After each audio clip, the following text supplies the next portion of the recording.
নষ্ট হইও না বাপ। ইসলামের জন্য লড়বে কে বাপ?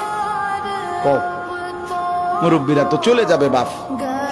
18 বছরের ছেলে, 20 বছরের ছেলে, 22 বছরের তাগড়া জওয়ান, তুমি নষ্ট হয়ে গেলে, তুমি চরিত্রহীন হয়ে গেলে, তুমি যদি সারাক্ষণ নারী ছাড়া, ছবি ছাড়া, মদ জুয়া অশ্লীলতা, তুমি যদি মোবাইলের আসক্তি ছাড়া চলতে না পারো, আগামী দিনে ইসলামের জন্য তুমি করবা কেমন, লড়বে কেমন? আগামী প্রজন্ম তোমার হাতে নিরাপদ দিন পাবে কেমন? বেঁচে থাকার নিরাপত্তা মিলবে না।